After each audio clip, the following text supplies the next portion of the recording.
자, 오늘 페이지는 116쪽이죠. 자, 21강의 지구환경 변화 첫 번째 부분을 봅니다. 근데 우리가 그 전에 이제 20강을 통해서 지구기후 변화의 요인들을 살펴봤었고요. 특히 이제 외적 요인에서 세 가지 봤었었죠. 자전축 기울기의 변화랄지 아니면 세차운동, 그죠? 또는 지구 공전 궤도의 이심률의 변화에 관련된 외적 요인들을 좀 살펴봤었고요.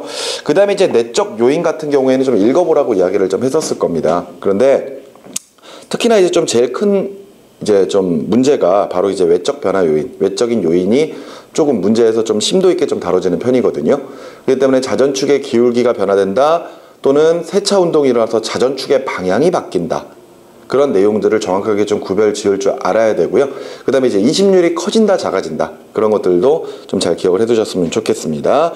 꼭 내적 요인 읽어보셔야 돼요. 그러면서 지표면의 환경 변화에 따라 지구의 반사율이 달라진다는 것도 꼭 다시 한번 좀 읽어보시기 바라고요. 알겠죠? 자, 그러면 오늘 페이지 116쪽 21강 지구환경 변화 첫 번째 부분을 볼 건데요.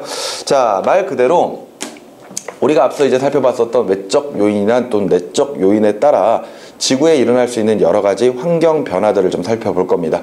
그 중에 이제 첫 번째가 지구의 복사평형인데요. 자, 제일 먼저 나오는 복사평형. 이거부터 한번 살펴보도록 하죠. 자, 여기서 이제 복사라고 하는 것은 에너지가 직접 이동하는 형태를 복사라고 합니다. 그랬을 때 그런 복사 에너지가 평형을 이루고 있다? 어떤 에너지가 평형을 이루고 있느냐? 바로 태양에서 지구로 오는 태양 복사 에너지와 지구에서 반사되어 나가는 지구 복사 에너지가 항상 평형을 이루고 있다라는 게 바로 이 지금 첫 번째 단원의 이 첫 번째 내용의 가장 핵심 포인트라고 생각하시면 되겠습니다. 내용 볼게요. 태양 복사 에너지는 태양이 방출하는 복사 에너지고요. 표면 온도가 굉장히 높기 때문에 과시광선 영역에서 가장 많은 형태의 에너지를 방출하고 있습니다. 그리고 이런 태양 복사 에너지가 지구 내로 들어왔을 때 지구에서 일어나는 대부분의 현상과 생명체 활동의 근원적인 에너지가 바로 이 태양 복사 에너지가 되는 것이죠. 보통 태양 복사 에너지는요, 태양에서 핵 융합 반응이 일어나면서 발생한 에너지가 지구로 도달을 하게 되는 것이거든요. 그랬을 때 빛은 굉장히 다양한 형태의 종류들을 가지고 있습니다. 뭐 예를 들어서 조금 전에 나왔었던 우리 눈에 보이는 가시광선뿐만이 아니라 적외선이랄지 자외선이랄지 또는 X선, 감마선 또는 라디오 파장 같은 거 아니면 장파 같은 거, 이런 식의 굉장히 다양한 종류의 빛들이 있거든요. 근데 그 중에서 그런 여러 종류의 빛들이 태양에서 지구로 들어올 때 지구에 가장 많이 들어오는 에너지의 형태는 가시광선의 형태로 들어온다는 겁니다. 아시겠습니까? 그러면서 두 번째, 지구 복사 에너지를 보시면은요, 지구가 방출하는 복사 에너지고요. 지구는 태양에 비해서 표면 온도가 훨씬 더 낮습니다. 그래서 방출하는 에너지의 형태가 주로 적외선의 형태로 에너지를 방출하게 돼 있어요. 그리고 지구에서 방출하는 이 복사 에너지를 어떤 과정을 통해서 내보내느냐에 따라서 지구에서 일어나는 온실효과, 그리고 그 온실효과 때문에 나타나는 지구온난화에 아주 큰 영향을 미치고 있다, 이렇게 생각을 하시면 되겠습니다. 앞서 이야기했던 것처럼 복사평형은 이미 벌써 결론이 나와 있는 상태예요. 그러니까 태양 복사 에너지와 지구 복사 에너지의 양이 어떻다? 같다. 그랬을 때 태양 복사 에너지는 주로 가시광선 영역이고 지구 복사 에너지는 주로 어떤 형태의 에너지다? 적외선의 형태의 에너지다. 오케이? 자, 요거를 좀 잘 기억을 해 두셨으면 좋겠습니다. 그러면서 두 번째, 지구의 복사평형 들어갈 건데, 이 복사평형이라고 하는 거 앞서 이야기했던 것처럼 태양 복사 에너지는 지구로 들어오는 에너지죠. 그죠? 들어오는 에너지를 우리가 이제 입사량이라고 표현을 하고요. 반대로 지구 복사 에너지는 반대로 내보내는 거잖아요. 그죠? 그렇다면 이것을 방출량이라고 표현했을 때 지구의 복사평형이 일어나고 있다, 입사량과 방출량이 어떻다? 같다. 이렇게 이제 결론을 내릴 수가 있는 것이죠. 이때 지구에 들어오는 태양 복사 에너지량과 지구가 방출하는 지구 복사 에너지량이 같아. 이 이유로 지구의 평균 기온이 일정하게 유지되는 현상을 지구의 복사평형이라고 이야기를 해요.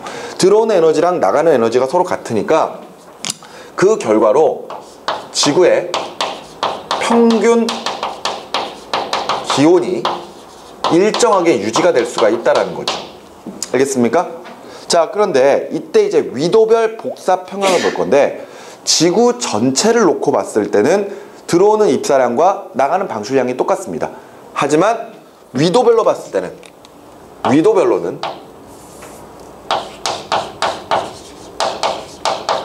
에너지의 불균형이 일어나고 있다는 거죠. 자, 우리 이거 앞선 단원에서 배웠었죠? 그죠? 그러니까 예를 들어 저위도와 중위도 그리고 고위도에서 각각 태양 복사 에너지 또는 지구 복사 에너지의 양들을 비교해서 그래프로 표현하고요. 그런 다음에 저위도에서는 에너지가 과잉, 그 다음에 고위도에서는 에너지가 부족한 형태.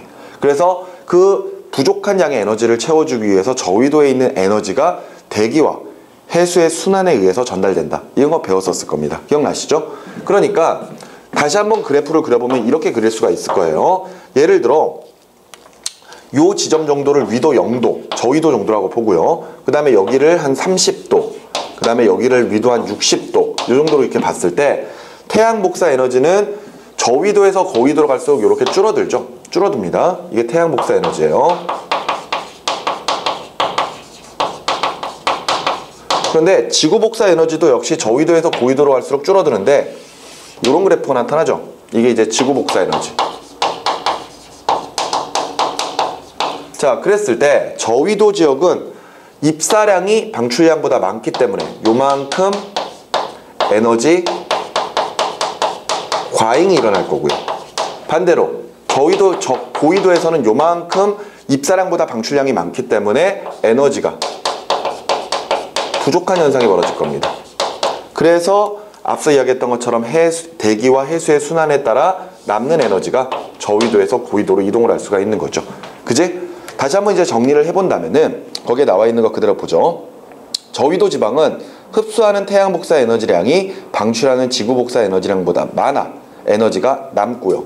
고위도의 지방은 방출하는 지구 복사 에너지량이 흡수하는 지구 복사 에너지량보다 많아 에너지가 부족한 현상을 나타내게 될 겁니다. 그래서 저위도에 남는 에너지는 대기와 해수의 순환에 의해서 고위도로 운반되어서 에너지 불균형이 해소가 될 것이고, 그래서 지구 전체로는 항상 어떤 상태를 이루고 있다? 복사 평형의 형태를 이루고 있다. 이때 요 지역이 이제 거의 태양 복사 에너지랑 지구 복사 에너지가 거의 비슷한 시점이거든요. 그죠? 그러니까 여기는 지금 현재 에너지가 부족하지도 않고 남지도 않는 그런 상태가 될 거예요. 그런데 남는 에너지가 부족한 에너지를 채워줘야 되다 보니까 에너지가 이동을 하겠죠. 에너지의 수송량이 있을 거 아니에요. 그랬을 때 가장 많은 에너지가 전달되는 곳이 바로 요 지점이라고 생각하시면 됩니다. 위도 한 35도에서 38도 정도의 위치 지역이 가장 에너지 수송량이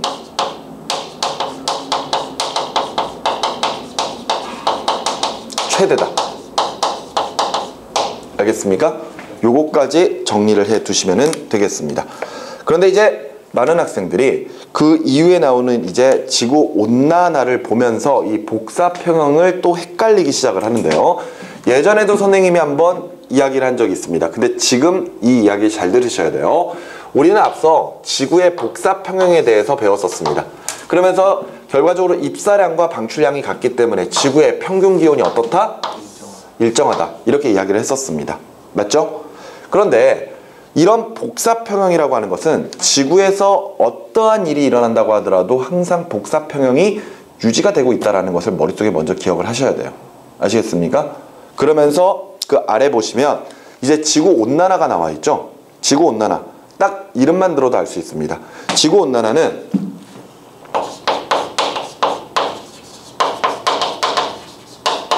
지구의 평균 기온이 상승하는 것이거든요. 그러니까 예를 들어 지구의 평균 기온이 뭐 예를 들어 20도로 유지가 되고 있다. 근데 지구온난화가 일어나면은 그 지구의 평균 기온이 21도, 22도, 23도 이렇게 올라간다는 뜻이죠. 맞습니까? 이게 지구온난화예요. 그런데 여기서 주의할 점은요. 이 지구온난화가 일어났을 때 지구가 따뜻해져. 그럼 우리가 생각했을 때 들어오는 양과 나가는 양을 비교하면 지구가 따뜻해지려면 들어오는 양이 더 많아야 되겠구나. 입사량이 많아야 되니까 태양 복사 에너지량이 지구 복사 에너지량보다 많겠구나 라고 자꾸 생각을 하는데 아니라는 겁니다. 알겠습니까? 지구 온난화가 일어나서 지구의 평균 기온이 상승했다고 하더라도요. 지구의 복사평형은 유지가 됩니다. 알겠습니까? 이거 중요해요. 입사량과 방출량은 항상 언제나 똑같다라는 거야. 알겠지? 자, 지구온난화가 왜 일어나는지 봅시다. 그 밑에 보시면 온실효과 나와 있죠. 지구 대기가 방출하는 지구복사 에너지의 일부를 흡수한 후 지표로 재방출하여 지표의 온도를 높이는 효과를 이야기하고요. 이때 이런 지구복사 에너지를 흡수하는 역할을 하는 그런 것들이 바로 온실기체죠. 이산화탄소나 메테인 또는 수증기 등 지구복사 에너지를 잘 흡수해서 지구 내부의 온도를 상승시키는 기체, 이런 기체들이 온실기체입니다. 밑에 그림을 보시면은요, 대기가 전혀 없을 때의 상황과 대기가 있을 때의 상황을 지금 보여주고 있거든요. 그렇다면은 대기가 아예 없을 때는요, 태양에서 오는 태양 복사 에너지가, 그냥 태양 에너지라고 할게요. 알겠니? 지표면에 반사되어서 다시 지구 복사 에너지로 빠져나가게 되거든요. 알겠니? 근데 이때는 방해받는 게 없어요. 오케이? 근데 그 옆에 보세요. 그 옆에 보시면 이번에는 대기가 존재할 때죠. 대기가 존재할 때. 대기가 지금 여기에 대기가 쫙 있는 거야. 대기가 있습니다. 그랬을 때 그 그림 보시면은요, 태양 복사 에너지가 지구 대기권을 통해서 지표면으로 들어올 겁니다. 알겠습니까? 그래 놓고 지구 복사 에너지가 밖으로 빠져나가야 되지. 그런데 빠져나가는 지구 복사 에너지의 일부가 대기 중으로 흡수된 다음에 다시 되돌아가 버려요. 알았어? 그리고 나서 다시 빠져나가는 현상이 일어난다는 거죠. 알겠습니까? 선생님, 그렇다면은 아까랑 좀 다른 것 같아요. 일부가 다시 지표면으로 돌아오고 또 일부는 나가니까 결과적으로 앞서 태양 복사 에너지랑 지구 복사 에너지가 같다면은 얘가 더 커야 되는 거 아닙니까? 이렇게 생각하거든요. 아니에요. 그래도 얘네들은 서로 같습니다. 알겠습니까? 다만 한 번 에너지가 대기권을 통해서 한 번 순환을 해버린다고 생각하시면 돼요. 한 바퀴 빙글 돌고 빠져나간다고 생각하시면 됩니다. 아시겠습니까? 그런 과정을 통해서 어찌됐건 들어오는 태양 복사 에너지량과 방출되는 지구 복사 에너지량은 무조건 같아요. 그런데 바로 여기에서 대기권이 지구 복사 에너지를 흡수하는 이 현상 때문에 바로 지금 우리가 보고 있는 온실 효과가 나타나게 되는 겁니다. 알겠습니까? 자, 온실 효과를 일으키는 기체들, 무슨 기체? 온실 기체라고 표현한다 그랬죠? 그 종류들이 뭐가 있습니까? 이산화탄소, 그 다음에 메테인, 그 다음에 수증기, 이런 것들 있죠. 근데 이것 말고도 예를 들어서 뭐 CFC, 요게 아마 많이 들어봤을 겁니다. 프레온가스 있죠. 그건 프레온가스 같은 것들도 역시 온실 기체들이에요. 그런데 이런 기체들이 지구 복사 에너지를 굉장히 잘 흡수합니다. 그 말인즉슨 지구 복사 에너지를 잘 흡수한다? 아까 태양 복사 에너지는 주로 어떤 형태? 가시광선의 형태. 지구 복사 에너지는 주로 어떤 상태? 적외선의 형태. 즉 이런 기체들이 지구 복사 에너지를 잘 흡수한다는 얘기는 적외선을 잘 흡수한다는 이야기죠. 맞습니까? 그러면서 그 적외선을 흡수하면서 열을 가져버리기 때문에 결과적으로 지구의 평균 온도가 상승하는 현상이 벌어지게 되는 겁니다. 여기까지 이해가 되시나요? 한번 열이 순환을 해버리기 때문에 그 순환하는 동안 지구의 평균 기온이 좀 올라가는 거예요. 오케이? 선생님이 예전에 온실 효과에 대해서 이야기를 하면서 이 온실 효과 때문에 지구에 온난화가 일어날 수 있다라고 이야기를 했습니다. 근데 온실 효과가 그래서 좋은 거니 나쁜 거니 물어보면 뭐라고? 좋은 거예요. 알겠습니까? 만일 온실 효과가 전혀 일어나지 않는다면요, 태양빛을 받을 때는 지구의 온도가 급격히 상승을 합니다. 하지만 태양빛을 받지 않을 때는 지구의 온도가 급격히 낮아져 버리거든요. 일교차뿐만이 아니라 연교차가 굉장히 크게 나타나 버려요. 그러면 생명체가 살기가 힘들다는 이야기입니다. 달 같은 경우에 보세요. 태양빛을 받을 때는 온도가 200~300도까지 막 올라가는데 예를 들어 태양빛을 받지 않으면 영하로 뚝뚝 떨어져 버린단 말이야. 하루 동안에 그런 일이 벌어질 거예요. 그렇다면은 결과적으로 생명체가 살기가 힘들다라는 거지. 맞지? 근데 지구는 처음부터 온실 효과가 일어났었기 때문에 결과적으로 그 온도 자체, 평균 기온 자체가 일정하게 유지가 되기 시작을 했던 겁니다. 그 이유 때문에 결과적으로 생명체가 살 수 있게 된 그런 환경이 된 거죠. 그러니까 온실 효과는 좋은 거예요.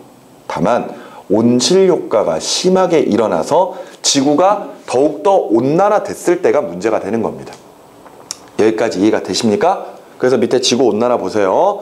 지구온난화는 인간의 활동에 의해서 대기 중에 온실기체의 양이 증가하여 지구의 온도가 상승을 하게 되는데, 온실기체 종류 되게 많아요.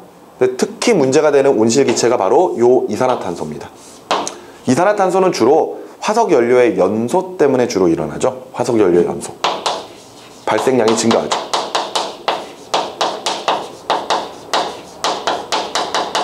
그래서 전 세계적으로 이산화탄소의 배출량을 감소시키자 뭐 이런 식으로 많이 이제 국가끼리 타협을 보고 있잖아요. 맞죠? 그 정도로 이제 지구온난화가 좀 심해지고 있다. 뭐 이렇게 우리가 표현을 할 수가 있을 겁니다. 어찌됐건 이런 이산화탄소 같은 기체의 양이 증가하면서 지구온난화 현상이 더욱더 가속이 되기 시작을 할 거예요. 알겠습니까? 그것 때문에 나타나는 영향 보시면은요, 지구가 따뜻해집니다. 그랬더니 해수면이 상승을 해요. 근데 이 해수면이 상승하는 것은 두 가지의 이유로 볼 수 있습니다. 보세요. 지구온난화 때문에 일어나는 현상들. 그 첫 번째가 해수면의 상승인데, 많은 학생들이 지구온난화가 일어났을 때 해수면이 상승하는 이유는 빙하가 높기 때문에 라고 생각만 합니다. 그런데 물론 빙하가 높기 때문이에요. 녹아서 해수의 양이 증가하기 때문에 해수면이 상승하는 현상도 일어날 수 있습니다. 근데 꼭 그런 건 아니에요, 사실은. 우리가 저기 유럽 대륙을 살펴보다 보면은요, 그 독일 같은 나라 있죠? 그 독일 같은 나라 위쪽에 보면은 스칸디나비아 반도라고 이렇게 뱀 머리처럼 생겨 있는 육지가 있거든요. 톡 튀어나온 반도 같은 게 있어요. 뱀 모양으로 이렇게 튀어나와 있는 이런 반도가 있거든요. 그런데 이 스칸디나비아 반도가 실제로 위가 빙하로 굉장히 많이 뒤덮여져 있었습니다. 그런데 지구온난화 때문에 빙하가 녹거든요. 그러면은 그런 빙하가 녹아서 바닷물로 유출이 되고 나면은 해수면이 자연스럽게 상승해야 되니까 스칸디나비아 반도가 가라앉아야 되지 않겠느냐, 이렇게 생각하지만 도리어 반대예요. 스칸디나비아 반도는 도리어 뜨고 있거든요. 해수면이 도리어 낮아지고 있어요. 그 이유가 실제로 많은 양의 빙하가 지표면 위에 존재하면은요, 그 빙하의 무게 때문에 땅이 가라앉아요. 근데 그 빙하가 녹으니까 그만큼 지표면이 가벼워지거든요. 그래서 상대적으로 위로 떠버리는 겁니다. 사실 우리가 살고 있는 지표면은 이 맨틀에 이 약간 용융된 대류 현상이 일어날 수 있는 연약권 위에 둥실둥실 떠 있는 현상이거든요. 떠 있는 그런 모습이거든요, 지표면이라고 하는 게. 그랬을 때 지표면이 무거워지면 상대적으로 많이 가라앉을 거고, 반대로 지표면이 가벼워지면 위로 뜨게 됩니다. 근데 스칸디나비아 반도 같은 경우가 빙하가 녹아서 지표면이 가벼워지면서 지각이 위로 뜨는 현상이 일어나는 장소예요. 융기가 일어나는 장소거든요. 오케이? 그럼 단순히 빙하가 녹는다고 해서 해수의 양이 증가하니까 해수면이 상승한다, 이렇게 보긴 좀 힘들 수도 있잖아. 맞지? 그런데 이것도 하나의 이유가 되긴 하지만 더 큰 이유는요, 바로 해수의 열 팽창 때문입니다. 열 팽창이라고 하는 용어 아마도 그 중학교 때 아마 들어본 적 있을 겁니다. 열 팽창. 보통 우리가 보는 물질의 상태, 고체, 액체, 기체 세 가지의 상태의 물질들은 주변의 온도가 높아지거나 낮아지면 부피의 변화가 일어나게 되죠. 이때 온도가 높아지면 고체, 액체, 기체는 부피가 커지고요.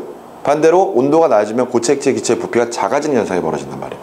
이때 많은 양의 해수가 지구의 온난화로 인해서 평균 기온이 상승을 하니까 그에 따라 열팽창이 일어나는 거예요. 그러니까 기존의 물보다 더 많은 양의 물들이 생성되는 효과가 생겨버리기 때문에 자연스럽게 육지 위를 해수가 덮어버리기 시작을 하는 거죠. 그래서 해수면이 상승을 하게 되고, 그에 따라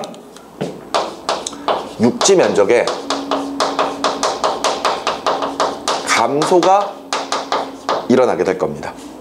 여기까지 이해가 되셨습니까? 자, 그 다음에 두 번째 내용은 식생변화인데,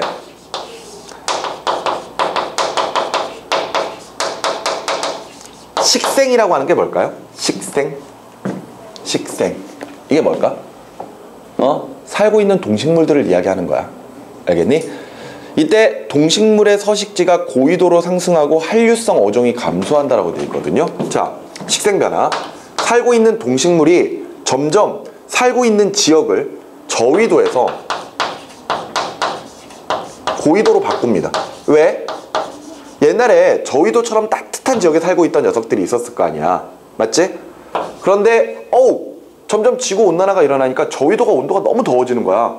근데 상대적으로 예전에 추워서 살지 못했던 그런 고위도 지역이 온도가 높아지니까 도리어 예전에 살고 있던 환경과 비슷해지는 거죠. 그러니까 이 녀석들이 위로 올라오는 겁니다. 점점 그 어떤 식물이나 또는 동물 같은 것들의 서식지가 자꾸 고위도로 조금씩 이동을 하는 현상이 벌어지는 거예요. 대표적인 게 사과입니다. 사과. 우리나라 유명한 사과 재배지가 있죠. 근데 선생님이 어렸을 때만 해도 주로 우리나라의 사과는요, 경북 지역에서 주로 많이 재배를 했었거든요. 경상북도? 알았니? 그러니까 우리나라의 남반구의 상당히 아래쪽 부분에 이제 사과나무가 이제 많이 재배가 됐었어요. 그 말인즉슨 그 정도의 온도에서 사과가 잘 자랐다는 이야기죠. 그런데 그 이후로 서식지가 조금씩 위로 올라오기 시작합니다. 대구, 그리고 그 위쪽으로도 더 올라와요. 알겠니? 그러니까 이 말인즉슨 이 사과를 재배할 수 있는 그 온도가 점점 위도가 높아져도 그 온도에 도달한다는 거죠. 그러니까 점점 사과 재배지가 점점 위쪽으로 올라오는 현상이 벌어집니다. 또 하나가요. 우리나라에 상당히 소나무가 많죠. 근데 만일 지구온난화가 지금 현재 일어나는 것대로 그대로 유지가 돼서 계속해서 지구온난화 현상이 더 심해진다면요, 2050년쯤에는 우리나라 환경이 소나무가 살 수 없는 환경으로 바뀔 수 있다라고 이야기를 하고 있습니다. 그리고 그렇게 된다면은 사과도 재배할 수 없어요. 사과도 우리나라에서 재배할 수 없는 환경이 될 겁니다. 알겠습니까?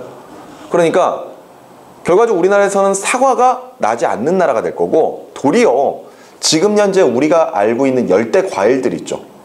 바나나나 야자 같은 거 있지. 그런 것들이 우리나라에서 많이 자랄지도 몰라요. 그러니까 우리 애국가를 보면은, 너 애국가 1절부터 4절까지 다 외우고 있니? 거의 다 외우는 게 뭐야 임마. 다 외워요. 우리나라 국민이면 다 외워야죠. 1절 어떻게 시작합니까? 2절 어떻게 시작하나요?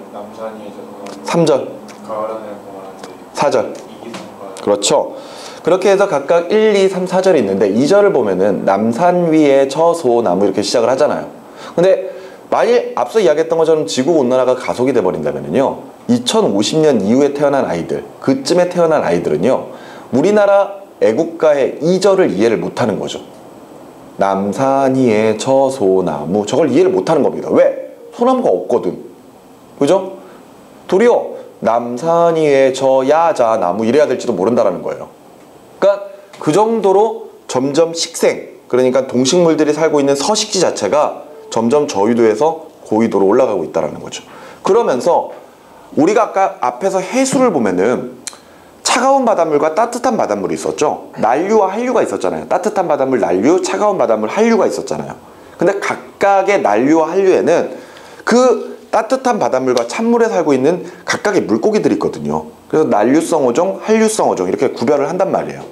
그런데 결과적으로 지구의 온난화가 가속이 돼버리고 나면은요, 난류성 어종은 양이 증가하겠죠. 왜? 물이 따뜻해지는 지역이 많아질 테니까. 근데 상대적으로 한류성 어종은 어떻게 됩니까? 차가운 바닷물들이 점차 줄어들면은 얘네들이 살 공간이 없어져 버리잖아. 그러니까 자연스럽게 감소를 할 수밖에 없어요. 에이 뭐 어때요? 그냥 난류성 어종 먹으면 되죠. 참고로 우리가 먹고 있는 대부분의 그 수산 자원들은요, 난류성 어종보다는 한류성 어종들이 주로 대부분 많습니다. 난류성 어종은요, 그 열대 지방에 살고 있는 물고기 보면 굉장히 화려하지 않습니까? 생긴 것도 화려하고 색깔도 화려하고. 그거 내가 알기로는 대부분 다 못 먹는 걸로 알고 있는데, 그지? 도리어 우리가 잘 먹는 명태나 이런 것들 있잖아요. 갈치나 이런 거 다 난류성 어종이 아니라 한류성 어종이야. 한류성 어종이 감소하면은 그만큼 우리가 지금 먹고 있는 식자원 자체가 굉장히 많이 줄어들 수밖에 없다라고 보셔야 됩니다. 그게 이제 문제가 되는 거죠. 오케이? 그리고 나서 세 번째 보시면은요, 지금 우리가 보고 있는 지구온난화 때문에 일어나는 현상 중에 가장 큰 문제인 기상이변 현상이 일어나기도 할 겁니다. 기상이변은요, 위도별 에너지 불균형이 심화되어서 태풍의 강도가 세지고 엘니뇨, 가뭄, 홍수, 그리고 집중호우 같은 기상이변이 잦아진다라고 되어 있습니다. 이때 기상이변, 태풍의 발생수가 증가한다. 어허. 저위도의 온도가 상승을 하게 되면 거기에 더 따뜻한 공기들이 많이 모이겠죠. 아, 열대적. 그렇죠. 그러니까 여기에 더 열대적 기압들이 더 많이 생성될 거란 말이에요. 그러니까 당연히 태풍수의 증가가 일어날 겁니다. 그리고 우리가 다음 단원에서 다루게 될 엘니뇨 또는 라니냐 같은 이런 현상들 또는 집중호우 같은 것들, 이런 현상들도 기상이변 현상으로 우리가 볼 수가 있는 거죠. 알겠습니까? 자, 이런 내용들 보시면 되겠고, 잠깐 왼쪽에 보시면은요, 보충 자료들이 몇 가지가 좀 나와 있습니다. 왼쪽에. 왼쪽 자료에. 자, 그런데 그 중에 세 번째 보시면은 대기의 창이라고 하는 게 있어요. 보이시나요? 대기의 창. 거기다가 별표를 좀 쳐놓을까요?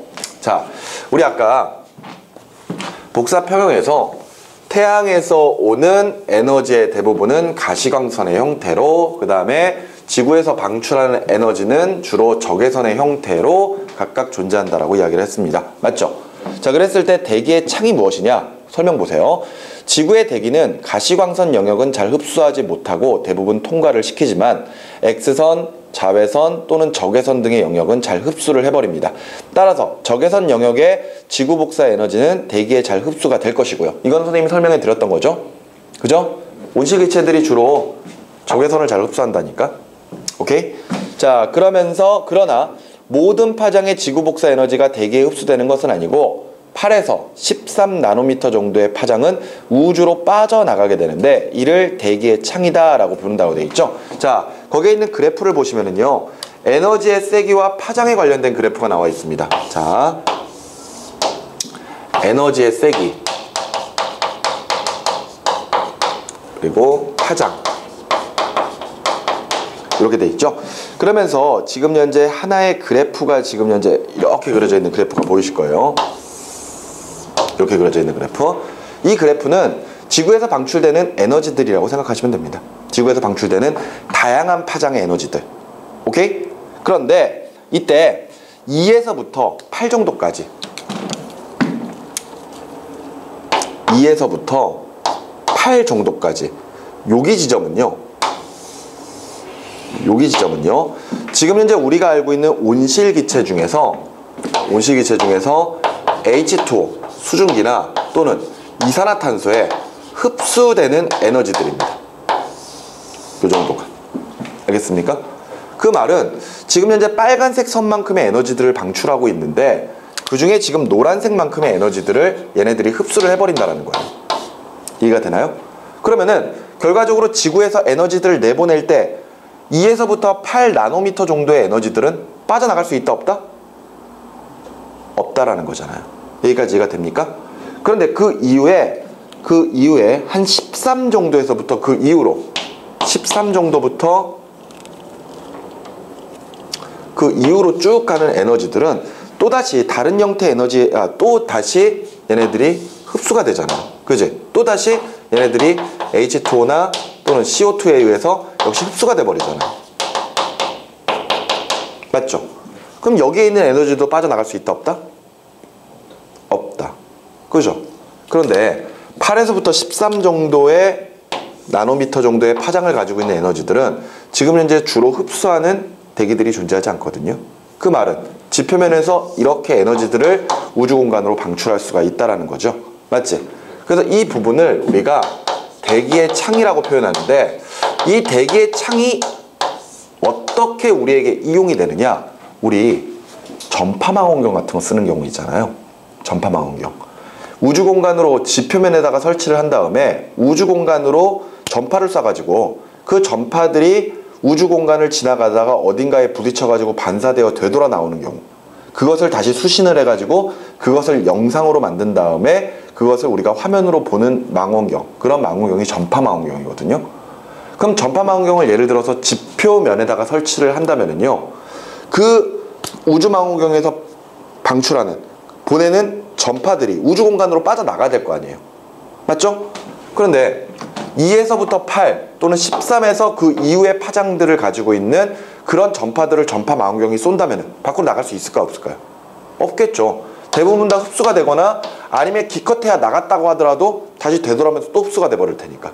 하지만 지금 현재 8에서부터 13나노미터 정도까지의 파장을 쏜다면 이것들 흡수돼야 안 돼요? 안 되죠. 그럼 우주 공간으로 방출이 될 거 아니야. 그럼 방출돼가지고 저 우주를 지나가다가 반사되어 되돌아 나올 때도 지구에 들어올 때도 다시 흡수가 안 되겠죠. 그러니까 그 전파를 수신할 수가 있을 거란 말이에요. 이런 식으로 저 대기의 창에 해당하는 영역에 저 정도의 전파 파장을 가지고 있는 것을 전파망원경에서 사용을 하면은 우리가 우주의 모습들을 확인할 수가 있다라는 겁니다. 그랬을 때 우리가 이용하는 게 이게 대기의 창이에요. 여기까지 알겠나요? 네. 좋습니다. 오른쪽으로 넘어갈게요. 자, 오른쪽으로 넘어가서 페이지 117쪽의 자료들 살펴보도록 하겠습니다. 첫 번째 자료 1에 지구의 복사평 나와 있죠? 별표. 지구의 복사평형 별표 치셨습니까? 네. 자, 거기에 나와 있는 그림은 문제 너무 잘 나오는 그림이에요. 너무 잘 나오는 자료입니다. 바로 요 그림을 조금 더 자세하게 이제 표현해 놨다라고 보시면 되거든요. 자, 그랬을 때 그 그림을 직접 그려가면서 우리가 한번 좀 정리를 해보도록 합시다. 자, 그 그림 보세요. 여기가 지금 지표면이고요. 자, 태양에서 에너지가 들어옵니다. 얼마 들어와요? 태양에서 출발하는 에너지는 얼마야? 태양에서 출발하는 에너지는 100이 들어옵니다. 100이 출발을 해요. 그런데 이 100이 들어오다가요, 도리어 지표면으로 들어오지 못하고 나가는 양이 있어요. 얼마? 20만큼이죠. 맞습니까? 네. 이거는 직접 반사가 일어나 버리고 있는 형태거든요. 여기까지 이해가 됩니까? 네. 반사가 일어나요. 이거 대기에 의한 반사입니다. 대기에 의한 반사, 대기 반사. 됐니? 네. 자, 그리고 나서 이 100만큼의 에너지가 또 일부는 대기에 흡수가 되죠. 대기 흡수되죠. 네. 그 양이 얼마야? 25. 25네요. 맞죠? 그러면은 실질적으로 100만큼이 출발을 했는데 20만큼은 지표면으로 들어오질 못하고 그냥 반사가 돼버렸습니다. 맞죠? 그리고 25는 역시 지표면으로 들어오지 못하고 대기에 흡수가 돼버렸어요. 여기까지 이해가 되나요? 그럼 남는 에너지 지금 얼마 남았어? 55 남았지? 네. 맞지? 그런데 잘 봐. 이때 그 55만큼, 여기까지가 지금 55가 남은 거야. 알았어? 네. 그런데 이때 55만큼의 에너지 중에 지표면에서 직접 또 반사가 일어나 버리는 경우가 있습니다. 지표면 반사가 10만큼이죠. 그지? 그러니까 실질적으로 지표면에 도달하는 에너지는 얼마밖에 안 남은 거야? 45밖에 안 남은 거예요. 여기까지 되셨습니까? 여기까지 이해가 됐죠? 자, 그런데 이제 에너지를 방출하는 것을 볼까요? 에너지 방출하는 것. 일단 여기서 예를 들어 8만큼의 에너지를 방출하는 게 있네요. 그죠? 찾았습니까? 그게 뭐야? 대류 또는 전도에 의해서 8만큼 에너지 방출을 시키죠. 그 다음에 또 그 옆에 방출하는 거 있네요. 21만큼. 바로 잡열을 통해서 숨어있는 열이라는 뜻이거든요. 보통 이 잡열이라고 하는 것은 이 해수 같은 거, 물이 증발하면서 구름이 만들어질 때, 그때 이제 가지게 되는 에너지들을 우리가 이제 잡열이라고 표현을 합니다. 그만큼의 에너지가 지금 현재 21만큼이 방출이 되고 있어요. 그죠? 근데 그 옆에 보시면 지표면에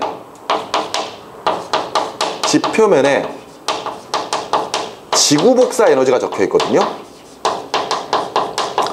아까 이게 이제 태양 복사 에너지일 거 아니야?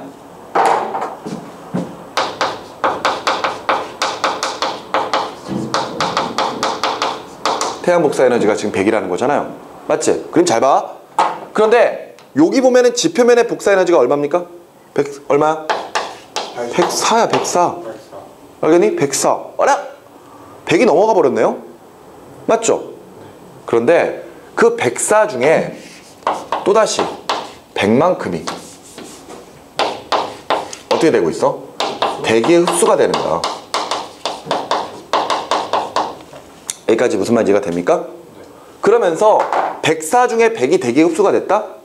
그러면서 나머지 에너지는 대기의 창을 통해서 아까 저기 부분 있죠? 여기 부분을 통해서 4만큼이 빠져나갈 거예요. 4만큼이. 여기까지 정리가 됐습니까? 자, 근데 그 옆에 보시면은요, 대기의 재복사라고 하는 게 있어. 여기 대기의 재복사. 대기의 제복사. 이게 얼마야? 이게 얼마야? 요게 지금 현재 88이잖아요. 맞죠? 그리고 대기와 구름의 방출량이 있죠.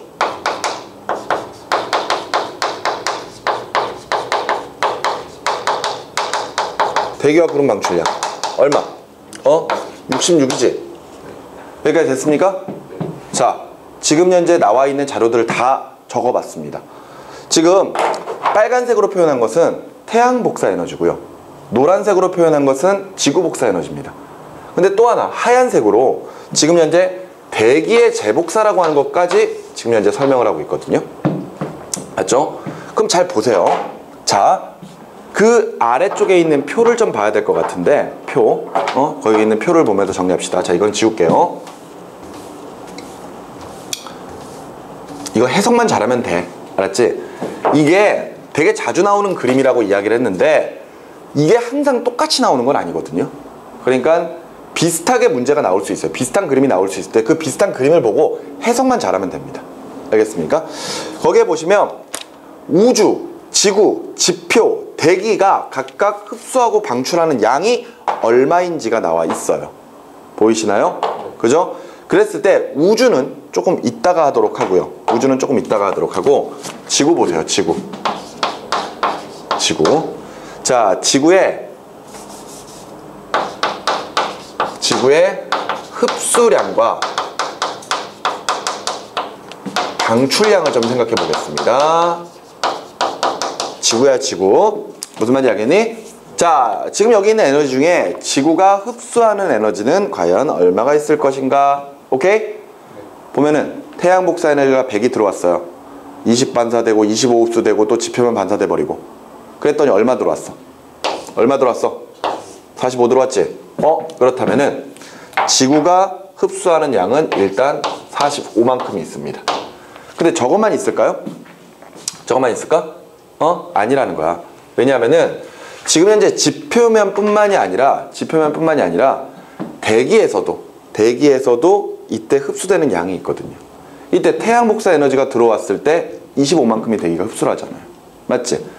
그러면은 지표면에 흡수되는 양이 45고 그 다음에 대기에 흡수되는 양이 25만큼이 더 있는 겁니다. 여기까지 이해가 됩니까? 그럼 총 얼마야? 70만큼이네요. 맞죠? 자, 근데 옆에 보면은 방출량이 있어요. 자, 지구가 이제 방출할 겁니다. 지구가 방출할 건데 지구가 방출하는 게 어디에 있느냐? 일단 여기 있네요. 대기와 구름의 방출량 얼마? 아까 대기가 흡수한 양이 25라 그랬잖아. 그럼 방출량을 찾으면 될 거 아니야. 방출량 얼마? 66이 있죠. 그런데 66에다가 지표면이 직접 반사하는 것 중에 빠져나가는 게 얼마 있어요? 4 있죠. 그럼 그거 4를 더해 줍시다. 그럼 이거 두 개 어떤 거야? 둘 다 70이죠. 그러면은 지구의 흡수량과 방출량은 어떻다? 같다. 됐어? 자, 그 밑에 있는 지표만 보세요. 지표야, 지표. 지표면만 보는 겁니다. 여기만 보는 거예요. 여기만. 그랬을 때 지표면이 흡수하는 양은 일단 태양 복사 에너지 얼마? 45만큼 흡수하죠. 이해됐습니까? 자, 그리고 나서 그 다음에 또 지표면이 직접적으로 또 흡수하는 거 이거 있죠. 대기 재복사. 대기 재복사가 얼마야? 88이죠. 그죠? 그러니까 88을 더해 줄 겁니다. 이거 얼마야? 133. 이거 더해주면은 133 나오죠. 생각보다 많이 흡수하네요. 그러니까 태양 복사 에너지가 100이면 최대로 흡수해봤자 100밖에 안 될 것 같은데 도리어 태양 복사 에너지는 45밖에 안 들어왔는데 흡수하는 양이 133이다? 왜? 바로 요 대기 재복사가 있었기 때문이야. 대기 재복사. 알았어? 대기 재복사가 얼마만큼? 88만큼이 있었기 때문에. 자, 근데 방출되는 양을 볼까요? 방출되는 양을 보면은 자, 여기 찾아. 방출되는 거. 방출되는 양을 찾아보면은 밖으로 나갈 겁니다. 지표면이 내보내는 거예요. 요거 있죠. 그 다음에 또 뭐 있어? 요거 있잖아. 그죠? 잡열에 의해서도 내보내겠죠? 그리고 봐봐요. 지표면에서 직접 내보내는 게 요게 있는 거잖아. 맞지? 그러니까 8에다가 21을 더하고 거기다가 104를 더해주면 되겠죠? 그럼 이거 더해주면은 이것도 얼마 나와? 133 나오지? 이것도 어때요? 같네요. 알아? 지표면도 흡수되는 양과 방출되는 양 똑같지? 자, 그 다음에 대기 볼까? 대기? 오케이? 자, 여기입니다. 이번에는. 오케이? 자, 흡수되는 양 여기 있죠. 25만큼. 맞지? 그리고 각각 대류 전도에 의해서 8만큼이 대기로 빠져나가는 거고, 그 다음에 잠열 21도 대기로 빠져나가는 거죠. 아직 우주 공간으로 못 빠져나가고 있어요. 지표면에서 내보낸 것 뿐이지. 맞지? 그리고 지표면의 복사 에너지 104 중에 대기가 흡수하는 양이 또 얼마? 100만큼이잖아요. 맞죠? 그거 다 더해주면 되지 뭐. 안 그래? 자, 그러니까 더해줄 양이 25 더하고 8 더하고 21 더하고 100 더하면 됩니까? 그죠? 이렇게 해서 다 더하면은 154만큼 흡수를 하겠네요. 됐습니까? 그럼 이제 지표면이 방출하는 거 봐. 아, 대기가 방출하는 거. 대기 방출 봅니다. 여기에 있죠. 요거 얼마? 66 있잖아. 맞지? 잘 봐. 요 구름의 방출량은 대기에서 어디로? 우주 공간으로 내보내는 거야. 알았니? 그게 얼마 있다? 66이 있다. 그런데 이때 대기가 재복사해서 우주가 아닌 지표면으로 돌려보내는 양도 있잖아요. 얼마? 88. 그 88 더해보면은 이것도 154가 나온단 말이죠. 그 어찌됐건 어떻다라는 거야? 똑같다라는 거야. 알았니? 그럼 이제 최종적으로 우주 공간을 볼까요? 우주에서 들어오는 양과 나가는 양을 볼 겁니다. 우주에서 들어오는 건 뭐밖에 없어? 이거밖에 없지 뭐. 이거 하나. 맞지? 자, 100. 우주는 100만큼 들어와요. 100만큼 들어옵니다. 자, 내보내는 거. 내보내는 거 한번 보도록 하자. 4개 보내는 거. 내보내는 거. 66 내보내죠. 그 다음에 요거 있지. 그 다음에 못 들어오잖아. 20. 또 그럼 얼마 나와? 100 나오지. 똑같다라는 거. 됐습니까? 자, 이 그림은요, 우리가 앞서 이야기했던 것처럼 어떠한 지구 온실 효과가 일어나서 지구 온난화 현상이 가속된다고 하더라도 언제나 복사평형은 이루어지고 있다는 것, 그것을 그림으로 표현하고 있는 내용입니다. 알겠습니까? 이때 얘네들이 각각 어디 부분을 보든지 간에 항상 전체적인 에너지의 크기는 똑같아야 된다는 것, 이것이 바로 이 지구의 복사평형 그림에서 우리가 확인할 수가 있는 내용들이에요. 여기까지 알겠습니까? 네. 이해가 돼? 그러면서 결과적으로 지구 온난화 현상이 가속될 수 있는, 즉 온실 효과가 더 심하게 일어나게 되는 그 원인은 바로 요것 때문입니다. 대기재 복사. 아시겠나요? 대기가 지구 지표면에서 반사되는 에너지 중에 얘네들이 흡수할 수 있는 적외선 형태를 많이 흡수하면 많이 흡수할수록 결과적으로 지표면으로 재복사하는 양이 증가를 해버립니다. 지금은 우리가 88로 보고 있지만 이게 증가를 할 수가 있단 말이에요. 더 많은 양을 돌려주는 거야. 예를 들어 88이 아니고 88이 아니고 예를 들어서 90을 재복사를 했다고 쳐봅시다. 이게 90만큼 재복사가 됐어요. 그러면 지표면에서 방출되는 에너지들 중에 무언가가 이만큼이 증가한다는 거지. 알겠니? 그러니까 뭐 예를 들어서 이게 104에서 106으로 바뀌어주는 거죠. 그러면 어차피 나가는 거랑 들어오는 거랑 똑같이 이식 증가한 거기 때문에 어차피 들어가고 나가고의 양은 똑같아요. 알겠나요? 그렇기 때문에 복사평은 언제나 이루어진다는 거야. 대신에 대기 재복사가 얼마만큼 많이 일어나느냐에 따라서 결과적으로는 지구의 온난화 현상이 더 가속될 수도 있고 감속될 수도 있다, 이렇게 생각을 하시면 되겠고요. 아래쪽에 자료 2의 지구 온난화에 대한 그래프인데, 이것은 지구의 평균 온도랑 이산화탄소의 농도 그래프로 가지고 비교하고 있습니다. 왜? 이산화탄소 기체가 뭐니까? 온실 기체니까. 맞지? 이산화탄소 기체의 양이 증가할수록 그만큼 평균 기온이 상승하고 있는 것 확인할 수 있죠? 그러면서 그 옆에 오른쪽에 나와 있는 지구 온난화와 해수면 상승에 관련된 그래프까지 같이 묶어서 보시기 바랍니다. 그러면은 이산화탄소의 양이 증가할수록 지구의 평균 기온 증가하고 해수면도 상승한다라는 것 확인할 수 있지요. 됐습니까? 모두 다 온실 효과가 더욱더 심하게 나타나고 있기 때문에 라고 생각을 하시면 되겠습니다. 됐나요? 좋습니다. 자, 여기까지 보시고 자, 잠시 쉬었다가 그 다음 22강 들어가도록 하겠습니다. 자, 페이지 120쪽 보세요. 자, 이제 22강 지구환경 변화 두 번째입니다. 앞서 우리가 이제 지구의 복사 평형에 대한 내용들을 살펴봤는데 언제나 지구는 항상 복사 평형이 이루어진다라고 이야기를 했었어요. 그러니까 태양 복사 에너지 그리고 지구 복사 에너지, 즉 각각 입사량과 방출량을 비교해 보면은 언제나 같고요. 지구의 지구 온난화 현상이 가속된다고 하더라도 항상 복사 평형은 이루어진다라고 이야기를 해드렸습니다. 맞죠? 그 상태에서 이런 기상 이변 현상들, 그런 현상들을 우리가 이제 좀 살펴볼 거예요. 자, 첫 번째로 나와 있는 게 이제 오존층 파괴네요. 그죠? 자, 오존층 파괴.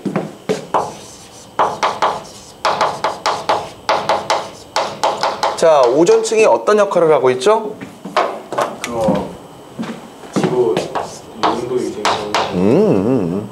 오존층은요, 지구에 입사되는 자외선을 흡수하는 역할을 하죠. 그죠? 태양에서 오는 여러 가지 에너지들 중에 지구에 가장 많이 들어오는 형태의 에너지가 가시광선이라고 이야기했습니다. 근데 그 중에 또 다른 에너지인 자외선 같은 경우에는요, 지구의 대기권 중에 성층권에 존재하는 저 오존층에 의해서 흡수가 돼 버리죠. 맞죠? 그래서 결과적으로 유해한 이런 빛들, 그러니까 굉장히 에너지가 강한 빛들이거든요. 세포의 파괴를 일으켜 버릴 수 있는 에너지를 가진 자외선을 흡수하기 때문에 우리가 지표면에서, 그죠? 반팔 입고 돌아다닐 수가 있는 거죠. 그죠? 근데 뭐 여름에 되면은 태양빛이 강해질 때 외부에서 오랫동안 피부를 노출시키는 게 좋지 않다라고 이야기하잖아요. 어찌됐건 자외선은 오존층이 흡수해 준다고 하더라도 100% 흡수하는 건 아니거든요. 그러니까 바깥에 오래 피부를 노출시킬수록 그만큼 자외선의 입사량이 많아질 테니까, 그죠? 그만큼 위험해질 수 있다, 뭐 이런 이야기가 될 겁니다. 그죠? 그런데 이 오존 기체 자체는요, 오존은 우리가 이제 O3라고 적거든요. O3. 근데 이 오존은 사실은 유독 기체입니다. 유독 기체. 우리가 앞에서 산성비 그리고 산성 안개에 해당하는 스모그, 그런 것들 배우면서 광화학 스모그에 대한 내용 배웠을 때, 그죠? LA 지역 같은 이런 대도시 인근에서 자동차의 운행량이 증가하다 보면은 질소산화물들이 생성이 되고, 그 질소산화물들이 빛에 의해 분해가 일어나면서 주변에 있는 산소와 반응하게 되면은 오존이 만들어진다. 그래서 우리가 그것을 광화학 스모그라고 이야기하면서 오존 농도가 높아질수록 호흡기 질환을 유발시킬 수도 있다, 이렇게 이야기를 했었죠. 저 오존 기체는 유독 기체예요. 왼쪽에 나와 보면은 오존은 자극성이 있는 냄새를 가졌으며 반응성이 강한 기체인데, 이 기체가 지표면에 있으면은 문제가 됩니다. 하지만 상공 20에서 30km 정도의 성층권에 존재하는 오존은 자외선을 차단해 주기 때문에 이롭죠. 하지만 지표면에 있으면은 호흡기에 영향을 주는 그런 기체가 될 수 있다, 이런 설명들이 쭉 나와 있습니다. 됐습니까? 네. 자, 그랬을 때 분명한 것은 오존이 저 위에 성층권에 존재하면은 우리에게 좋아요. 아시겠습니까? 근데 문제는 저 오존층에 뭐가 일어나고 있다? 파괴가 일어나고 있다는 거죠. 근데 이 오존층이 파괴가 일어나는 정도를 우리가 확인할 수 있는 게 바로 오존 홀, 오존 구멍입니다. 남극 대륙 상공에 있거든요.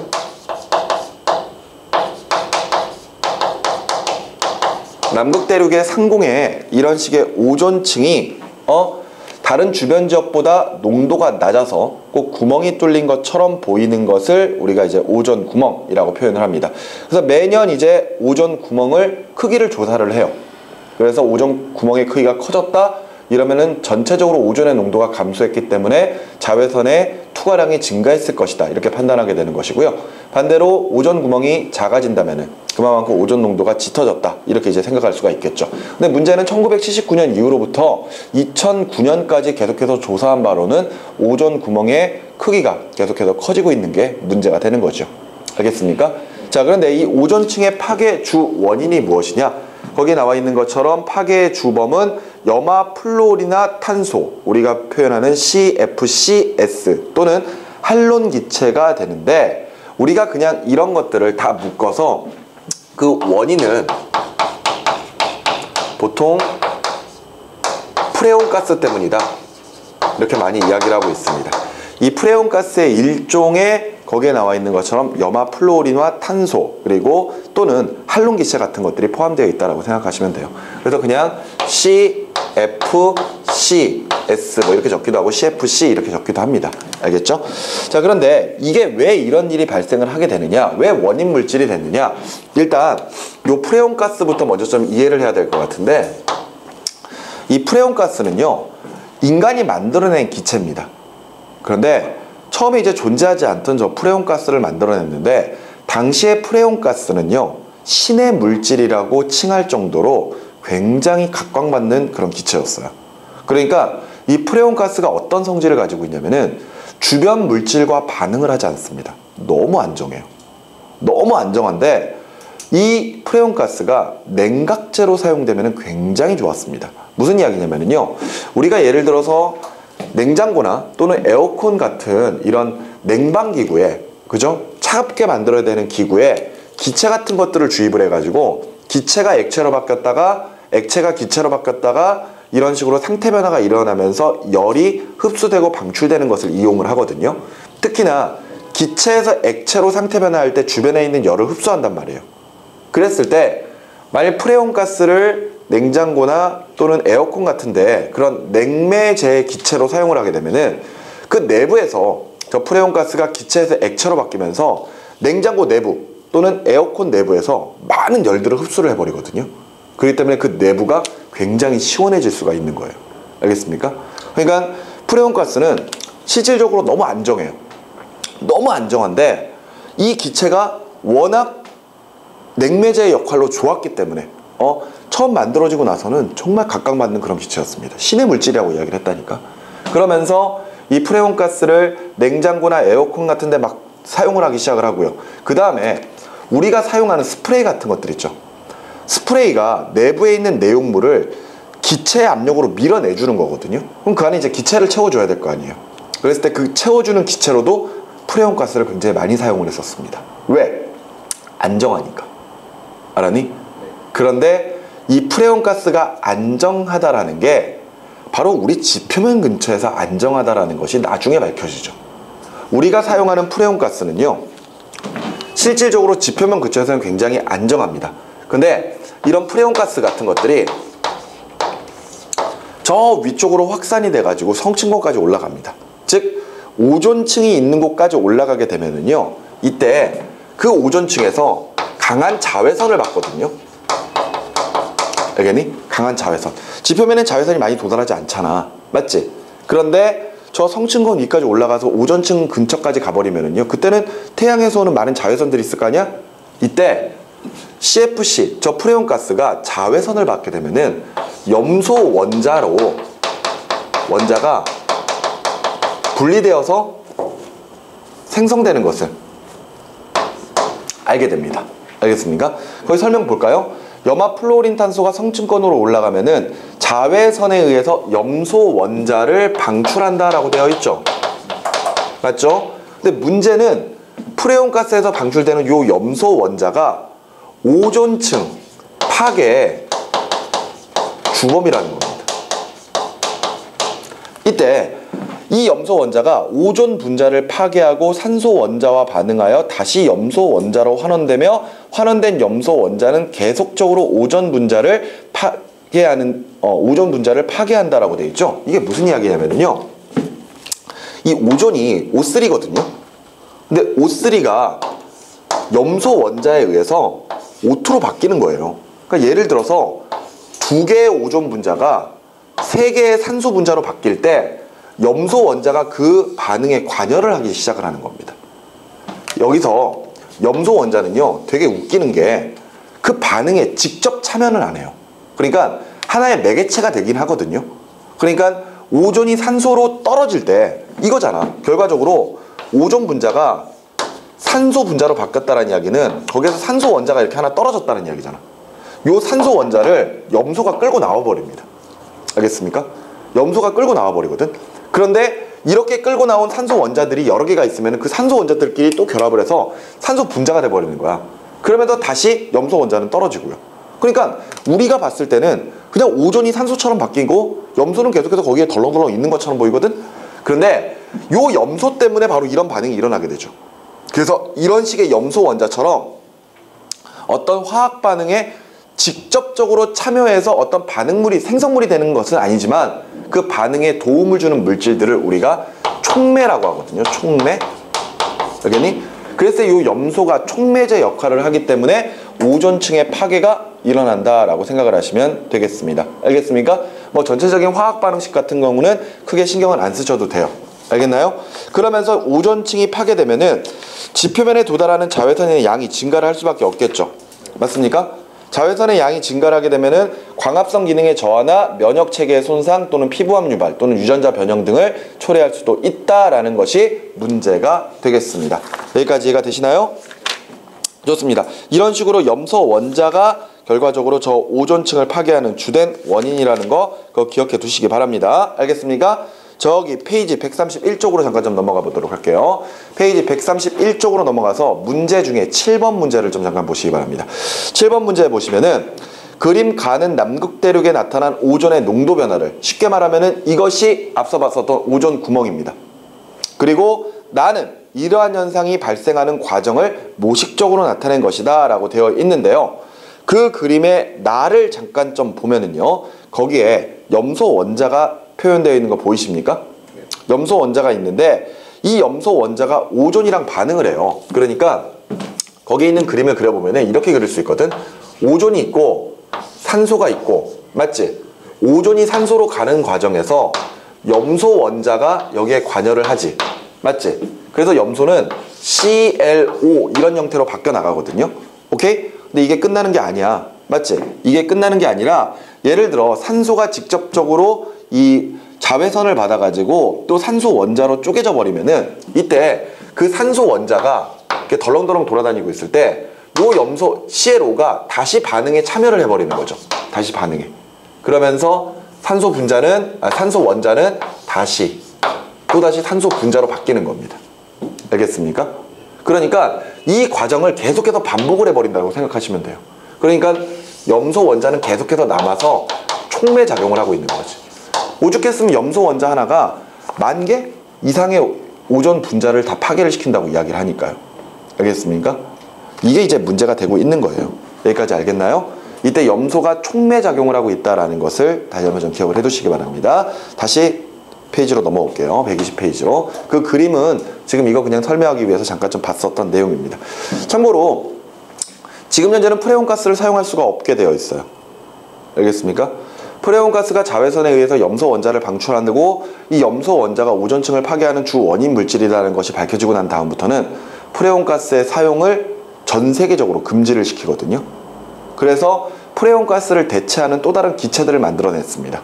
그래서 프레온가스가 문제가 됐던 것은 결과적으로 염소 원자를 방출했기 때문이니까 염소 원자를 포함하지 않는 또 다른 종류의 프레온가스들을 만들어요. 알겠습니까? 그래서 지금 현재 사용하고 있다고 보시면 되거든요. 그러면 선생님 지금은 그럼 이제 더 이상 프레온가스를 사용하지 않으니까 오존층의 파괴가 일어나지 않겠네요? 아닙니다. 우리가 1970년대부터 이 프레온가스를 광범위하게 사용을 하기 시작을 했고 지금까지 계속해서 오존 구멍이 넓어지고 있죠. 커지고 있단 말이에요. 그런데 그 말은 그 당시부터 프레온가스 사용을 중지한 시기까지 계속해서 사용된 프레온가스가 지금 현재 성층권까지 다 올라가지도 못했어요. 아직 다 확산이 되지 않았습니다. 그러니까 아직까지는 사용했던 프레온가스가 남아있기 때문에 계속해서 오존층은 조금씩 파괴가 될 거라는 거.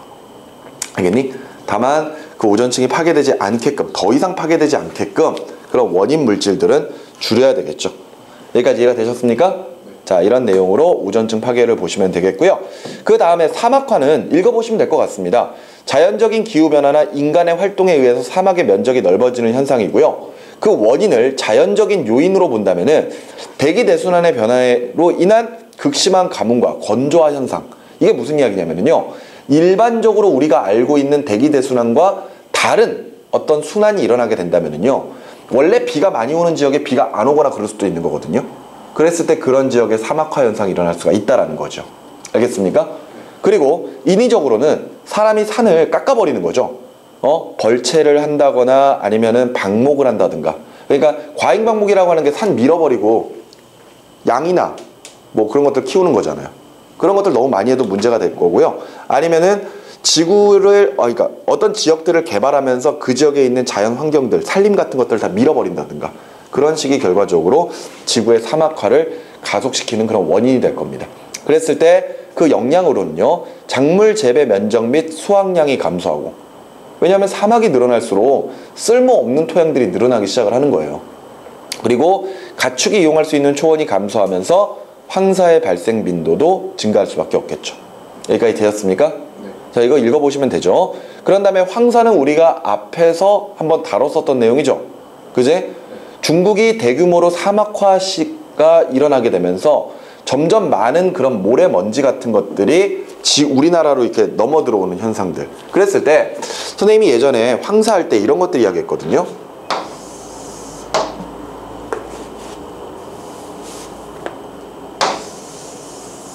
예를 들어 이쪽이 중국 대륙이고 이게 우리나라라면은요, 이 중간에 이제 서해가 있겠죠. 맞지? 그랬을 때 중국 대륙에 이제 사막에 있는 먼지가 우리 쪽으로 불어오는 거거든요. 근데 황사는 중국의 이제 사막 지역에서 저기압이 형성되면서 먼지가 위로 상승을 하는 거죠. 오케이? 이거 지금 저기압이 일어나야 돼요. 저기압. 그랬을 때 상층부에서 먼지가 우리나라 쪽으로 이동을 한 다음에, 알았니? 우리나라 쪽에서 나타나는 고기압의 영향으로 아래쪽으로 먼지 구름이 내려와 버리는 거. 알았니? 이게 황사야. 알겠어? 여기를 따라서 이렇게 이동하는 게 아닙니다. 알겠습니까? 그러니까 황사는 주로 3월에서 5월 봄철에 몽골과 중국 서북부 사막지대의 미세먼지가 저기압의 상승 기류에 따라, 요거죠. 저기압의 상승 기류에 따라 상공으로 올라간 뒤 편서풍을 타고 멀리 내려와 서서히 가라앉는다. 고기압 때문에. 알겠습니까? 그래서 항상 황사가 발생하는 지역은 고기압 같은 현상으로 하강 기류가 발생한다라는 거 꼭 기억해 두셔야 돼요. 아시겠죠? 자, 그런데 우리가 보고 있는 이 지구 환경 변화, 특히 기상 이변 현상에서 가장 중요한 것은 바로 그 제일 마지막에 나와 있는 엘니뇨와 라니냐입니다. 알겠습니까? 엘니뇨와 라니냐. 그 부분을 잘 보셔야 돼요. 아시겠죠? 자, 일단 여기를 한번 좀 볼까요? 자, 우리나라가 있고요. 일본이 있고, 여기 이제 말레이시아 지역이 이렇게 있겠죠? 그리고 이쪽은 아메리카가 이렇게 있을 겁니다. 그죠? 자, 여기가 지금 태평양이죠? 그죠? 태평양. 자, 그런데 우리가 예전에 해류의 순환을 보면은요, 여기에서는 이쪽 방향으로 북적도 해류가 흘러가야 됩니다. 맞죠? 북적도 해류는 무역풍의 영향을 받아서 흐르는 해류거든요. 그랬을 때 우리가 봤을 때 방위상으로는 이쪽이 동쪽이죠. 맞죠? 그리고 이쪽이 서쪽입니다. 그래서 북적도 해류는 일반적으로 태평양에서 동쪽에서 서쪽으로 흘러가는 해류를 우리가 이제 북적도 해류라고 표현을 해요. 여기까지가 됩니까? 특히 이제 이 동쪽에는 남아메리카의 페루 지역이고요. 페루 지역 같은 경우. 그 다음에 이쪽은 말레이시아 지역? 말레이시아? 뭐 그럴저로 보고 있죠? 여기 뭐 특별히 안 나왔네. 말레이시아 맞지 여기? 특별한 거 없지? 말레이시아 지역이라고 보시면 됩니다. 자, 이렇게 지금 물이 흘러가는 거거든요. 근데 잘 봐요. 지금 북적도 해류 같은 경우에는 자연스럽게 무역풍에 의해서 동쪽에서 서쪽으로 이제 흘러가는 그런 물이거든요. 그러면은 우리가 이것을 옆에서 바라봤을 때 이쪽이 지금 동쪽이고 동쪽 연안이고 이쪽이 서쪽 연안입니다. 그럼 자연스럽게 지금 여기가 적도, 저위도 지역이잖아. 따뜻한 바닷물들이 많겠지. 그러면은 상대적으로 동쪽에서 서쪽으로 물이 흘러가면서 동쪽에 있던 따뜻한 물들이 서쪽으로 모인단 말이에요. 맞죠? 그럼 여기가 물이 비어버리지. 맞지? 따뜻한 물들이 이렇게 쭉 흘러가 버리니까. 그런데 요 동쪽 연안에서는요, 저기 극지방에서 매우 차가운 바닷물들이 지하 깊은 곳을, 해수면 아래쪽을 통해서 쫙 오다가 요 동쪽 연안에서 위쪽으로 상승을 합니다. 차가운 바닷물들이. 알았어? 그래서 그 차가운 바닷물들이 저 해수면 아래에서 위로 싹 올라오는 현상을 용승 현상이라고 하거든요. 알겠어? 그러면서 상대적으로 동쪽 연안에는 차가운 바닷물들이 존재를 하게 돼 있어요. 아시겠나요? 네. 그러다 보니까 봐, 이렇게 서쪽 연안에서는 지금 말레이시아 지역이었습니다. 뭐 괌 뭐 이런 데죠, 그지? 그리고 이쪽은 페루 연안이고요. 그랬을 때 이런 식으로 서쪽에 따뜻한 바닷물들이 모이게 되면은 이 지역에 있는 공기도 따뜻해지거든요. 그러니까 따뜻한 공기가 위로 상승을 할 겁니다. 맞죠? 근데 자, 따뜻한 공기가 위로 상승했습니다. 공기의 상승은 고기압이야, 저기압이야? 저기요. 저기압이죠. 말레이시아 인근, 즉 태평양의 서쪽에서는요 저기압이 형성이 돼요. 근데 저기압이 형성되면은 구름 만들어져야 되는 거 아니냐? 맞지? 그러니까 자연스럽게 서쪽에서는 구름이 형성되면서 강수 현상이 일어나게 되는 거예요. 알겠어? 네. 이거 비가 온다라는 거죠. 근데 이거는 자연스러운 거야. 그런데 상대적으로 페루 같은 경우에는 차가운 바닷물들이 많이 있기 때문에 차가운 바닷물들이 있는 지역의 공기는 똑같이 차가워질 거거든요. 그러니까 그 차가운 공기들이 아래로 내려오는 현상이 벌어질 겁니다. 그러면 공기가 아래로 하강했네요. 무슨 기압? 무슨 기압? 고기압. 근데 고기압은 있던 구름조차도 없어지거든요. 소멸을 해버린단 말이에요. 그러니까 당연히 페루 연안은 고기압의 영향을 받아서 날씨가 매우 맑은 날씨가 지속이 될 겁니다. 이해가 되시나요? 이게 일반적인 현상이에요. 그러니까 지금 현재 서쪽에서는 비가 올 겁니다. 강수 현상. 그래서 원래 말레이시아에서는 비가 오는 게 자주 오는 게 당연한 거예요. 알겠어? 그리고 페루 연안은 맑은 날씨가 지속되는 게 당연한 겁니다. 이거는 원래 북쪽 대류가 동쪽에서 서쪽으로 흘러가기 때문에 일어나는 현상이거든요. 자, 그런데 저런 일반적인 현상에서 기상이변이 일어납니다. 그 기상이변이 첫 번째 엘니뇨예요. 엘니뇨 현상인데, 엘니뇨 현상은 무역풍이 약화되었을 때입니다. 무역풍이 약화되었을 때. 요 그림이랑 잘 비교하시면 돼요. 아시겠습니까? 북쪽 대류가 생기는 이유가 뭐 때문에? 무역풍 때문에. 알겠습니까? 근데 무역풍이 원래 지금 이제 태평양 동쪽에서 서쪽으로 불어가는데 약해지는 거야. 그러면 해수면이 있고요. 해수면에서 이쪽이 지금 동쪽 페루 연안, 이쪽이 지금 서쪽 말레이시아 연안입니다. 그랬을 때 북쪽 대류가 이쪽으로 흘러가야 될 거 아니야. 맞지? 맞습니까? 네. 그러면 이때 무역풍에 의해서 북쪽 대류가 이런 식으로 동쪽에서 서쪽으로 흘러갈 텐데 약화됐어. 그러면은 아까 얘랑 한번 좀 비교를 해보자고. 무역풍이 딱 불어주면은 따뜻한 바닷물들이 쫙 몰려가서 서쪽으로 쫙 갈 거 아니야. 그런데 무역풍이 약화됐다? 그러면은 상대적으로 여기도 물론 무역풍이 약화됐다고 해서 안 부는 건 아니니까, 그지? 결과적으로는 이런 식으로 물이 조금씩은 흘러가겠죠. 하지만 정상적인 거에 비해서는, 그지? 물의 온도가 상대적으로 어떻게 될까? 야, 이쪽으로 물이 많이 몰려갈수록 따뜻한 바닷물들이 늘어날 거 아니야. 근데 물이 적게 흘러가니까 상대적으로 온도가 어떻게 돼? 낮아지겠죠. 그러니까 평상시보다 해수의 온도가 낮아져 버리게 되는 겁니다. 그러다 보니까 동쪽 연안에서도 용승 현상이 일어나죠. 물이 비니까, 그지? 근데 용승이 결과적으로 차가운 바닷물들이 위로 올라오는 거잖아요. 근데 물들이 많이 안 밀려가니까 용승도 약화가 되거든요. 이해돼? 그렇기 때문에 상대적으로 동쪽 연안이 원래대로라면 굉장히 차가운 바닷물들이 많이 있어야 되는데 상대적으로 어떻게 된다는 이야기예요? 따뜻한 바닷물들이 몰려버린다는 뜻입니다. 이해됩니까?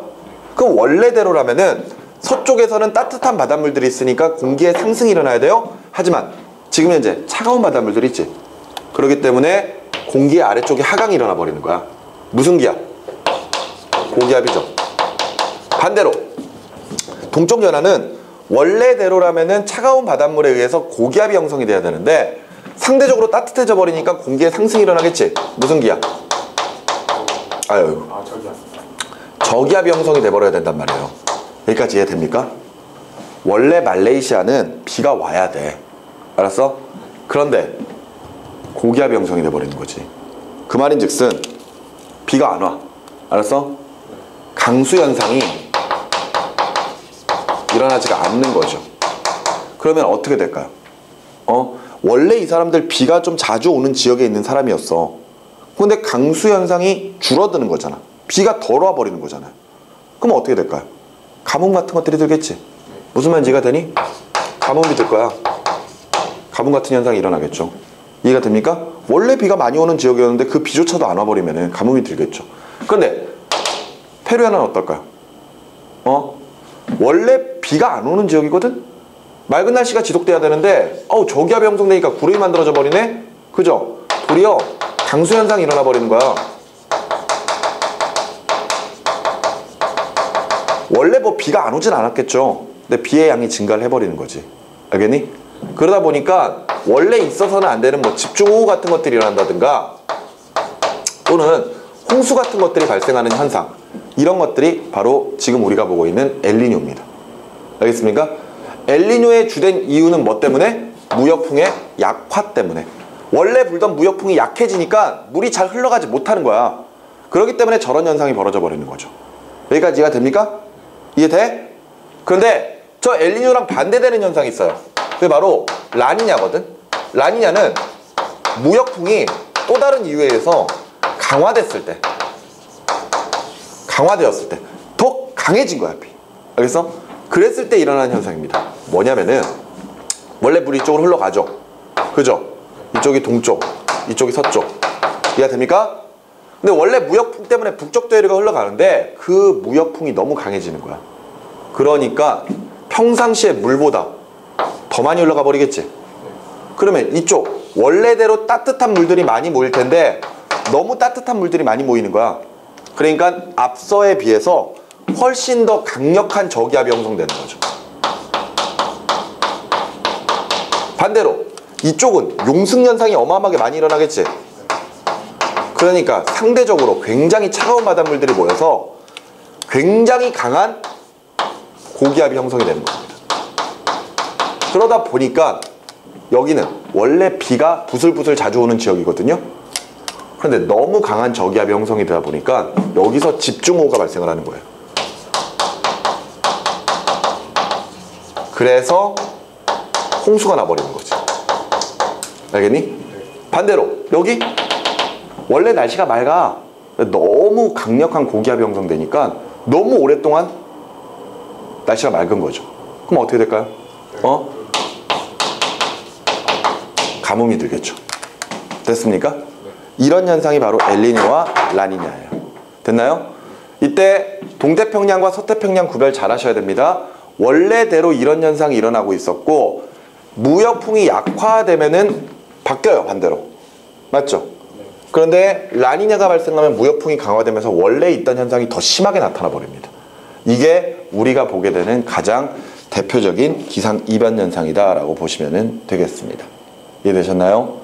특히나 문제는 엘니뇨와 라니냐 때문에 많이 나타납니다. 아시겠죠? 엘니뇨와 라니냐 때문에 굉장히 많이 나타나기 때문에 문제가 많이 나오기 때문에 그 부분을 조금 더 신경 쓰셔서 보셔야 되겠고요. 페이지 121쪽에 나와 있는 세 가지의 자료들은요. 각각 오존층 파괴와 오존 농도의 변화, 그리고 사막화, 그 다음에 황사에 관련된 자료들이거든요. 근데 아마 읽어보셔도 아마 별 문제는 없을 거라고 생각을 합니다. 아셨습니까?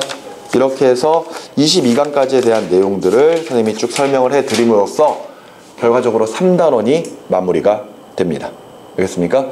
다른 부분에 비해서 3단원 부분은 1, 2단원에 비해서 이제 뭐 직접적으로 막 외우게 되는 그런 부분은 아니지만 그래도 상당히 암기 파트가 암기할 내용들도 많고요. 그에 따라 어떤 현상들을 이해해야 되는 내용들도 상당히 많습니다. 특히 3단원의 포인트라면은 결과적으로 대기대순환과 지금 지구 환경변화, 그 전에 봤었던 지구의 기후변화에 영향을 미치는 요인 중에 외적 요인 같은 것들, 그리고 지금 보게 되는 엘니뇨랑 라니냐 같은 것들이 이 3단원의 핵심 포인트라고 생각하시면 되겠습니다. 아시겠습니까? 당연히 문제 풀어야 되는 건 알겠죠? 그죠? 문제는 풀어 주시기 바라고요. 오늘 수업은 여기까지입니다. 그리고 나서 다음 시간에 이제 드디어 4단원 다가오는 우주로 들어갈 건데 이 다가오는 우주가 정말 만만치가 않아요. 너무 어렵습니다. 미리 말씀을 좀 드린다면요.